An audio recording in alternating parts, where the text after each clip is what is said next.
Welcome to the Maveric Banking Edge podcast series, episode 4. On today's podcast, we are joined by PJ Giamarino, CEO of JWG, and Deepak Butter, independent consultant, risk management and regulatory compliance, hosted by P. Venkatesh, Director, Thought Leadership, Maveric Systems. Welcome to the Maverick Banking Edge, thought leadership publication on regulatory. And I have with me PJ Giamarino, a well-respected name on the regulatory side, who was earlier the COO technology of Barclays Capital, and an early technocrat who identified that the regulatory landscape has been changing and set up a regulatory think tank, JWG, and has been leading that since 2006. This is a principal source for many of the C-level executives in banks across the globe. Welcome on board, PJ. Thanks, Venkatesh. Really great to be here as part of your Edge program. Welcome. I also have Deepak, who has 20 years of experience on the risk and regulatory side and has delivered significant engagements, both on conceptualization, implementation, large-scale transformation for banks across the globe. He was earlier associated with Chrysler, leading their risk and regulatory practice on the traded risk part. And in the last few years, have become an independent consultant in his own right. Welcome on board, Deepak. Thank you, Venkatesh. Thank you for the warm welcome and a pleasure to be here. Thank you so much. Now, PJ, the title of the report itself, A Rude Awakening, and it also indicates how the regulatory landscape has been changing. What you would consider as the rude awakening to the C-level executives, as well as the key components of those regulatory landscape change? Yeah, that's a great question, Venkatesh. I think the nature of regulations hasn't changed in decades, if not centuries, right? It's a cost of doing business. It's something you need to do to keep the market safe and your customers happy, and ultimately, the senior executives out of jail. The rude awakening, in my mind, really gets back to what the regulators are up to with their regulatory agenda, and the fact that there's a whole new RegTech market this time around. So if I think back to 2006 or 2005, when the markets regulation called MiFID came in Europe, it was brand new. It was a concept of transparency, and we thought it was really hard because it was hundreds of pages long and lots of detail that needed to be interpreted. And we sort of as an industry figured out how to do that. And then we thought post-crisis that it had gotten really hard, because we had all of a sudden had a G20 level action plan with lots and lots of things in it, and we had to work out how it all fit together. And everyone raced to figure those out, and they said, great, now we're done with all that. The rude awakening this year is all about this global race to upgrade not only all the stuff we've been doing, but a whole bunch of new risk controls. And it's a race, and it's an awakening, because these risks are real and they're here now. Who is accountable when Gen AI harms your customers? What do we do if we don't have Equilend or Ion in the market? Who covers the risk of a trade or a current account if the cloud that it's in fails? Will our clients stick with us with greenwashing issues because of these new regulatory reports? I mean, these are like real concrete problems for the board. And I think what we've seen in digging into the detail, of this report, is that these RegTech obligations have come out of the lab and been baked into the rules. And ultimately, that means that people have to think about these things a lot differently, and they have to think about it a lot more quickly, because this is moving very fast in not very joined up way. And the risk here is that if you don't wake up and pay attention, that you're going to spend billions and not get the kind of results that you're looking for. And your senior management will face some tough questions. I appreciate that, PJ. I really appreciate that. Now, Deepak, turning to you, I heard PJ mention that there is three different directions in which the risk and regulatory landscapes are changing. On one side, because of the technology elements of the non-financial risk, and second, he is also mentioning that the ground rules for business are changing, and therefore there is a substantive amount of new risks which have emerged, which need to be handled. And the third, the regulatory perspectives also have changed, and therefore they are tightening the measures. Can you highlight how these have been addressed in the report? Sure, Venkatesh. Yeah, so like PJ correctly highlighted, and maybe going back to from when the 2006 and 8 crisis, right? Uh, there always has been a focus, very strong focus on the financial risk, that the banking industry is facing, right? And by now you would have expected that to sort of be sort of managed well, right? But 2023 gave us some root shots as well in terms of the banking failures, right? So we have started seeing the regulators taking a sort of relook at the very fundamental financial risk management itself, right? So that's one focus area, definitely, right? But the larger story, right, in terms of where the whole industry is moving, and the confluence of technology also, is the threats, the new threats, right? Some of which PJ highlighted, which now the regulators are looking at very closely, right? Earlier they were not even within the purview of the regulators. We have new players, like the Fintechs, right? Who are not under any regulatory purview, but have a huge, and big impact on the financial system today, right? We have had third party vendors, right? But some of these third party vendors have become pretty large now, right? And they have not been under the supervision of regulators as well, right? And the interesting thing is, with technology coming in on top of this, right? The interconnectedness between the technology, the new players, some of the unsupervised supervised areas has actually meant that the non-financial risk, right? Gen I or the cyber, it's not as easy summation like 2 + 2 is not 4. It's much larger than 4 here, right? And that's what the regulators are looking at, right? We talked about AI and the cyber risk, right? Now these are not technology risks which are specific to a particular bank. Now they have a much larger systematic impact, right? So that's a larger story, right? uh, Now, in terms of from a risk management perspective for banks itself, right? I think if we just go back to the very basics, right? We measure risk by the likelihood and the impact, right? And now we know that a, the likelihood has gone up, and b, the impact also has gone much up for many of these non-financial risk, right? So for example, today, for a fintech or a payment domain, right, it's not really the interest rate risk or the market risk which is as disruptive, right? It's actually the operational or the risk is much more disruptive, right? And that is actually causing an impact to the larger banks as well, right? So this where I think we have seen in terms of the regulations and the industry itself. uh, the last part of your query on let's say what are the regulators doing about it, right? I think there are clearly three things which we are seeing, right? There has been a very clear increased regulatory effort, and a much more harmonized effort, right, to develop the guidelines for these new risk areas, right? Getting in place common data standards. There's so much of data points, so many new players. You need to leverage technology to supervise effectively, right? So this is one area definitely we are seeing where the regulators are focusing on. Two, regulators themselves are embracing new technology for risk identification, assessment, right?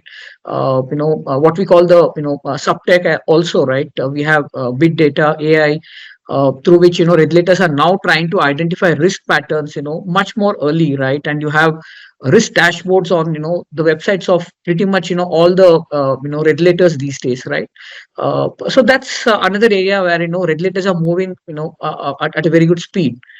And the third, and I think the most important thing, what we're also seeing is, the role regulators are playing, right? I think, they have started having a much more forward-looking approach rather than, just a measurement of risk, right? A sort of ecosystem approach where, they are playing the facilitators, right? Bringing in the academia, bringing in the investors as well in some cases, bringing the RegTech players, bringing the banks all together, right? And collaborating, right? To maybe help identify new risk and develop solutions together, right? I mean, the whole agile thing, right? In the industry, we are seeing the regulators actually taking it, the ecosystem approach, right? The sandboxes and, all of that.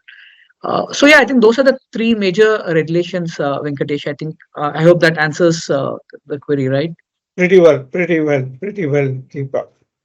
See, PJ, given that there are many undercurrents from a technology perspective, as well as from business and economic context, and new regulators' perspectives, what would you think should be the key priorities of the C-level people and key takeaways for them from the report? Yeah, I think the big message, listening to Deepak recount all of the things that are in the report, from my point of view, when I talk to board members, is that they don't understand fundamentally what the regulators are asking for is new. It sounds the same, but what they're asking you to do is a lot deeper and with many new lenses around it. So this is a big ask. Right, and it's tough out there in the markets, right? People, the interest, we don't no longer have zero rates. Things have changed. It's a very choppy time. There's still plenty of money to be made, still plenty of opportunities, but it's a tough time to go re-engineer the way you do things, right? So for us, the 2024 RegTech agenda is all about three things. It's balancing fear, greed, and safety. Right, and the fear is the risk created by not doing things to these new standards. The greed comes from, I don't want to think about that, I just want to make money, or worse, I'm just going to cut costs, and I can't do any of the things well that I used to be able to do. And the safety comes back to benchmarks and being able to do things to an industry standard with industry standard tools. And I think that ultimately each board needs to work out what that means for them. It's a very personal thing. There is no such thing as I can cut and paste a rule book into my operation. Every business has to make those judgments, but each board has to figure out how are they balancing the business needs with the customers' requirements and the regulatory expectations. And in order to deliver value, they're going to have to think about how to adopt some of this new tooling, because it can really, bring the cost-income ratio down and give them a lot more power in the market to be able to seek alpha. You really think so, PJ? I do. I think, the data, people like to, come up with silly statements like data is the new oil. I don't understand that, but what I do understand is that there is real insight in what's happening in the market that you need for market surveillance. So I have one requirement where I can get multiple, one investment will satisfy both masters. I'll be able to go to the board and say, look, we'll be able to share trading ideas, and we'll be able to get smarter about what's happening in this region or that desk with the other region, the other desk. And at the same time, I'll be able to spot those behaviors that the regulators are looking for me not to be able to be doing. Right, and that's just one example. I could go on, but I really do think there's business value to be created, and this isn't just a story about you're going to go to jail if you get it wrong. That's a very valuable perspective, PJ. Thank you. Now, Deepak, how onerous is this, and what kind of a challenge or roadblock that you see banks would face in coming to terms with that? Right. So I think, just touching upon the points PJ also highlighted, right? I think, there is a lot of data requirements, right? It's not one ask, right? There are too many data requirements, and there are too many changes, and the regulatory, cycles are shortening, right? I mean, it's high velocity, high volume, right? So, I mean, the short message is, I think, banks till date have been sort of, struggling with the regulatory expectations, right? And I think they will continue, it will continue to be challenging, right? I'm not saying they're not going to be meeting it, but it's going to be, challenging for sure, right? Regulatory regulations are also evolving, right? But just in terms of, if I look at sort of very strategically, right? I mean, what we know the remediation programs and what banks need to do in terms of resourcing or getting the data standards as well, right? But I think just taking maybe one level above here, right? I think big banks and the small regional banks, right, have their own unique set of challenges here, right? And we're already seeing how they're approaching it sort of differently, right? uh, Now, to solve most of these challenges, right, banks today, can leverage red technology, right? They have multiple red tech providers, and that's something we have highlighted in the report as well, right? But the biggest problem for the big banks is the legacy systems that they have, right? How do the senior management assess any optionality today, right, in terms of solution, right? They look at the delta changes can be made, right? What's the requirement and the delta cost to it, right? So you are actually starting off with your legacy system, right, and then trying to get in buy-in for the new system. A completely new system is going to be difficult, right? So it's more a legacy mindset, right, which is wired to look at incremental changes, right? And you may not be able to work optimally with this sort of mindset, right? That's for the bigger banks, right? So it requires a bold step for them, to relook at all their processes and still be able to justify it, right?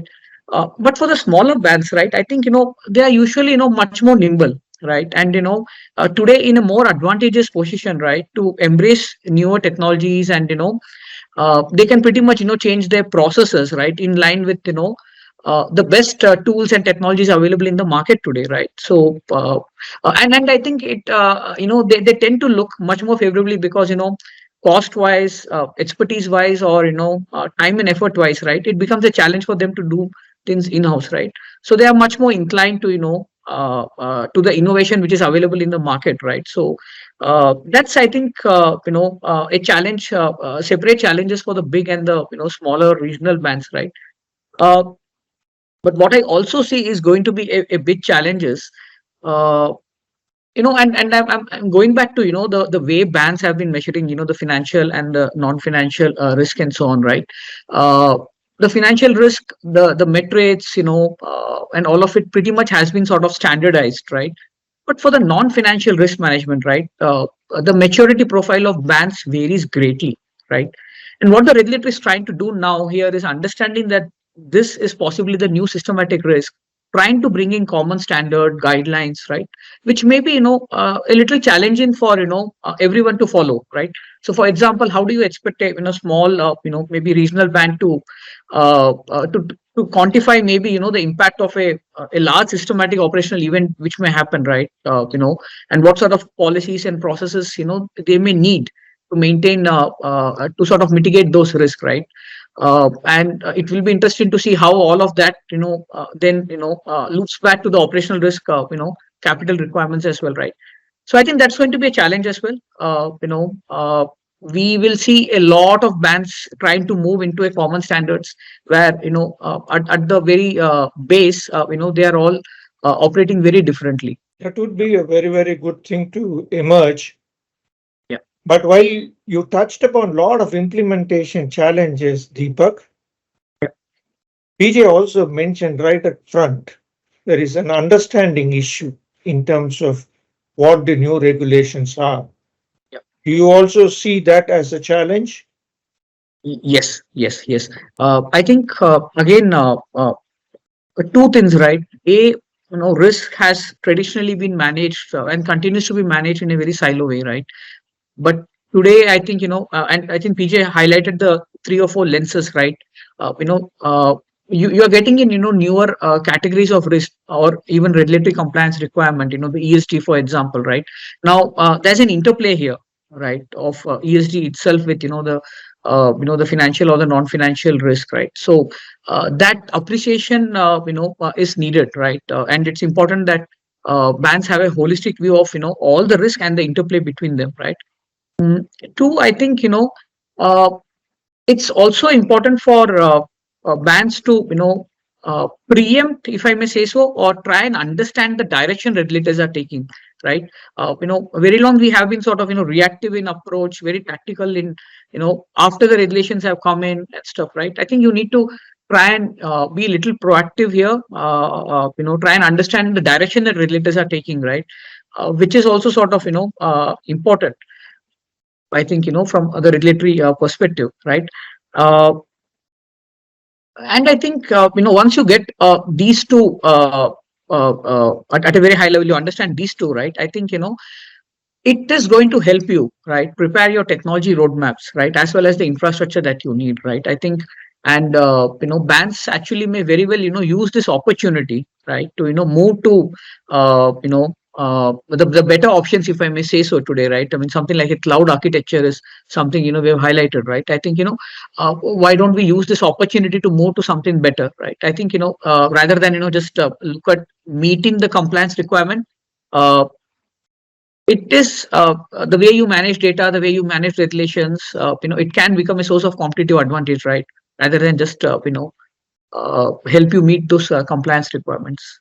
I understand. See, PJ, you also mentioned, that banks with the traditional thinking may not be able to solve and ride through this well. And given those kind of a challenge, both in understanding and in execution, is it a structural issue or is it a competency issue or it is an intent issue, which you see as the most critical one, PJ? Well, it's definitely a strategic issue, and it's definitely a cultural issue. I remember way back when I had senior bosses at banks, I would get told, look, we just need to make money and stay out of jail. Those are the two things you have to help us with. Now think about all the layers of complexity that are in the rules in the last 20 years. We've gotten very detailed. And it now comes down to, well, is that really how I'm thinking about it? Because really now what I want to know is who's accountable for every bit of the operation. And when I say operation, I don't mean taking orders and doing trades or satisfying customers when they call. I mean, taking that latest regulatory text that says we found something bad, you need to be careful of how you do this, like we had last month from the Financial Conduct Authority saying, you need to look out for these kind of behaviors, and we find that people aren't doing those very well. That means the inspector that's coming to my office is going to ask me some hard questions because they presume I read that Market Watch newsletter 73. And they're going to expect me to be able to say, well, this is how we manage those particular type of surveillance scenarios. And I think what that means culturally for me is that this division between just running the bank and I'm out there in the market, I'm making money, versus changing the bank really starts to blur. As does the lines of defense. I can no longer say I'm just here as first line making money and I can kind of control what I do. And those guys in the compliance and legal and risk, they can check me after. That's changing, right? It's all becoming much more integrated, much more real time, much more transparent, much clearer expectations and frankly benchmarks, because the regulators are able to work at a lower level of detail and have peer-to-peer comparison. So it doesn't matter whether you're small, medium, or large. Everybody got fined for voice recording in the US last year, or WhatsApp issues, e-communications problems. And they're very careful to pick really big firms and really small ones, and just to get the message out there. So if you think you're going to be able to hide because you're not a big guy, I think you need to think again. And if you're a really big guy, you probably have everybody crawling all over you already, and you have senior management meetings trying to figure out what you're going to do about it. But just recognize that everybody's really in the same boat right now. That's a good one to happen, isn't it, PJ? That everybody, irrespective of whether you're small or big, you are on the same stage. Now, yeah, and I guess that the big assumption that everybody made was we can change the system quickly because the risks are here and they're here now, so we're going to change it quickly. And it's just that it doesn't work that fast. And I think that's the one, in terms of the rude awakening, I think that's the reality. I mean, that those examples of the things happening in the market I gave earlier are real. I mean, Yeah. there are things falling over. These are real risks. So there is an urgency here that we haven't necessarily seen before. And even with things like Gen AI, which nobody knew about a year ago, we now have that baked into legislation that's getting finalized in Europe. And we have dozens of other perspectives on how to manage it that don't all line up. So you really have to think through carefully. Then what does this actually mean to me? Very true. Very true. See, Deepak, PJ brought out two things. That the regulatory and operations are coming together. They no longer can stay as two different divisions. And the risk is real and is now. Now, what do you think are the tools available and suggestions made in the report which will enable people to execute them? Right. So yeah, I think once we have this understanding, right? Okay, that this is maybe what we do, right? I think the implementation, is the core thing, right? So at an operational level, right? I mean, firstly, I think the industry needs to really look at, maybe what has happened in the past as well, right? When the previous regulations were there and, banks, had to struggle, right? I mean, we just look at the, inefficiency in terms of, the data being, shuttled back and forth with the regulators, right? Every, time, right? We still have, regulators coming back on the BCBS 239, for example, after so many years, right? So I think, and I think data volume we discussed, right? It's not going to come down, right? So, what do you do, right? I mean, you really need to think in terms of how to sort of, reduce the inefficiencies at an operating level, right? Reduce maybe the amount of loopbacks you have with the regulators, right? So how do you do that, right? I mean, you have no option but to move to, data standards, which are, much more aligned to, the common industry standards or the regulatory standards, right? So I think that's the, so that would, backwards mean, a lot of internal data mapping you need to do, a lot of process realignments you need to do, right? And the way to do that is, through the way you work, right? So, being lean, agile, right, is important, right? So we have tried to cover those aspects in the report at a high level, right? I mean, what are the core things that we need to keep in mind, right? So, to do this, you need to start having, more digital workflows, across, right?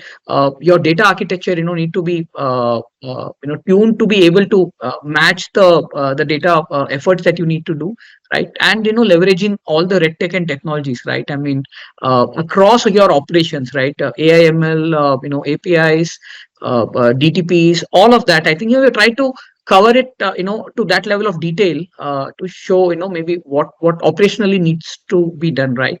Plus, it's a culture thing, what PJ highlighted, right? I mean, to do all of this, right, you cannot have the regulatory team working alone, right? I mean, it's not going to work out, right? It has to be the regulatory team, the operation team, and I would go as far as to say a lot of, other cross-functional product teams as well, right? And you need to start having more cross-functional governance as well on top of this, right? I think, that's the culture thing, right? And I think, I mean, and I think he touched upon the point, being open, right? And I think that is so critical, right? I think industry also has been working in its own cocoon, if I may say so, right? And if you have to leverage these RegTech technologies and the solution providers, what's available in the market, you need to be first flexible in terms of your mindset, right? On ground teams need to be much more open, right, and outward looking, right? Otherwise, you risk being left out, right? and we have a lot of RegTech companies who bring in GUIs. We have the no code platforms, low code platforms, right? While all of this is there, right? It's actually interesting to note that not a lot of banks are actually making investments in having their people RegTech trained ready, right? If you want to be agile, to maybe convert the reg requirements into your own processes, right? Do you have the know-how to do that, right? So we would love to see that sort of a training being provided, so that people on ground are actually empowered to go and actually implement it, right? So yeah, so RegTech, what we try to highlight is it's no magic pill, right? It's there, right? You need to have the infrastructure. You need to be ready culturally, systematically. People need to be ready to be able to leverage that. And maybe the investments that you make. That's when you start generating the ROI. See, PJ, essentially, are you saying that the banks have to have a fresh thinking and do a overhauling of their regulatory infrastructure as well as investments in order to tide through this? Yeah, I'm saying that in this new environment, there's very little strategic advantage in compliance. The people talk about opening kimonos. And it plays differently depending where you're actually based. But I think what that means to me is you need to be more open with your regulator. You have to be able to show them how you do things. You have to be more accountable in terms of how are you actually holding yourself to particular standards, which means an openness with the standards bodies. You have to be open with your suppliers, and how you want to rely upon them and them upon you, because a lot of times they're customers as well as suppliers in this industry. And then ultimately your peers. So you have to be able to get around the table, and you're not talking about competitive stuff. You're talking about operational things that really make a difference. And if you're not in that herd, you're an outlier, and that's not a very safe place to be. And there are plenty of legal issues, of course. You have to be manage these conversations professionally, but I think the how conversations, the detail conversations, there are plenty of bodies around. I mean, JWG is just one of them. But we have lots and lots of trade associations we work with, lots of different standards bodies, all trying to do things like the common domain model, which is spelled out in the report in some detail. There's a great effort there, thinking about how you leverage the way people should manage their business flows and events to a common standard in order to do regulatory reporting with all the different derivatives reports that are going on right now. Thinking about how you extend that to look at using open source tooling for ESG reporting. And as I say, this stuff is sneaking up, right? So you're collecting data on 50,000 companies this year to be able to go into reports for next year for the CSRD directive. So if you're not working on those things now, you're too late. And it behooves you to get into the herd and help figure it out quickly. I understand. I appreciate that. See, Deepak, do you really think there is enough technology and components available to manage this? Definitely, I think so, right? I think we are seeing clearly, I mean, on both sides, right? Regulators using a lot more technology, like we discussed, right? And I think for the banks also, it's helping. Let me put it this way, right? I think it's helping banks do the compliance needs, so it's doing the protect function, right? And the risk management as well, right? And it's also helping them grow, right? I mean, today, it's not the it's not a same category of RegTech providers on the market, right? I think we are trying to understand, okay, what are the new things being brought about, right? And some of the examples PJ gave in terms of, let's say, the ESG or others, right? Once you start using them, it quickly becomes a source of competitive advantage, right? And we see a lot of banks going that route. There is a noticeable shift, right, in the way RegTech companies are now providing very niche areas as a service, right? But niche areas, but solving some significant business problems as well, right? So it has been playing a critical role. Otherwise, banks would not have survived. But I think how banks will adopt technology, right? I think that is also going to have a significant change, right? I think that definitely is going to be an important parameter, right? Now, Deepak, you are essentially saying there are tools available which could do largely the intent and as well as an appetite for absorbing them into their architecture is a critical one to Right. solve. Eh, Yes. Very nice. Very nice. And we have had a very, very good discussion. And what would be the closing remark from you, PJ?